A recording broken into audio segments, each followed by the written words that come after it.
Bonjour à tous.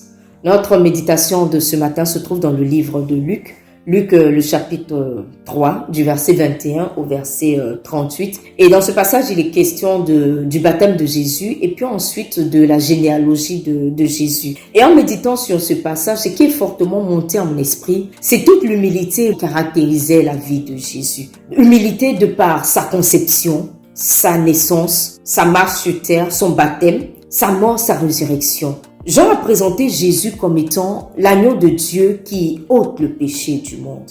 Il l'a présenté comme étant le plus grand de tous.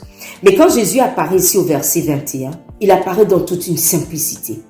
Au verset 21, il est écrit que la foule se faisant baptiser, Jésus aussi fut baptisé.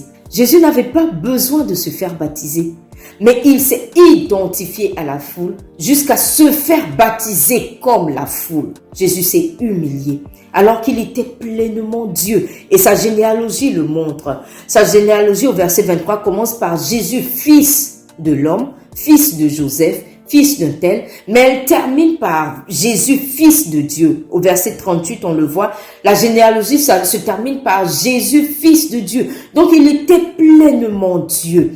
Et Philippiens 2 le reprend, Philippiens 2 à partir du verset 5. Il est écrit que Jésus n'a pas regardé d'être l'égal de Dieu. Donc il était égal à Dieu. Il a participé à la création. Il fait partie de la Trinité. Mais Jésus, il s'est humilié jusqu'à descendre, venir naître d'une femme et puis ensuite se faire baptiser comme nous, comme toi et moi. Jésus s'est identifié à nous et il s'est fait baptiser. Et ce qui se passe lors de ce baptême particulier, c'est que comme à la création, la Trinité est représentée. Le Saint-Esprit descend sous forme d'une colombe et il est visible de tous. Et le Saint-Esprit, en fait, me fait penser ici à la conception. Quand l'ange est apparu à Marie, l'ange a dit à Marie, en fait, tu n'as pas besoin de faire un effort pour être enceinte. C'est le Saint-Esprit qui va descendre et te couvrir de son ombre. Et ici encore, le Saint-Esprit descend. Comme pour dire que lors de la venue de Jésus sur terre, il y a eu le Saint-Esprit. Et ici encore, j'ai envie de dire, pour le lancement de son ministère, le Saint-Esprit encore descend.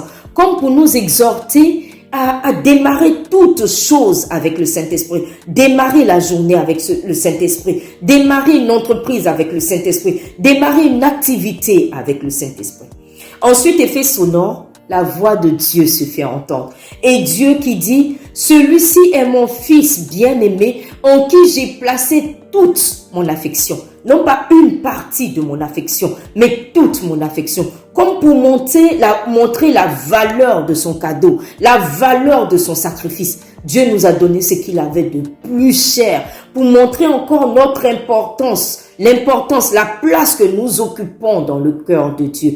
Bien-aimés, j'ai envie de nous exhorter ce matin à l'humilité. Dans Philippiens 2, quand nous allons le lire, nous verrons comment Jésus a été élevé, comment Dieu l'a élevé. Et dans Éphésiens 4, il est dit, c'est celui qui est descendu qui est monté. Comme pour nous dire que si nous acceptons l'humilité, le brisement, nous serons élevés. Que Dieu nous bénisse.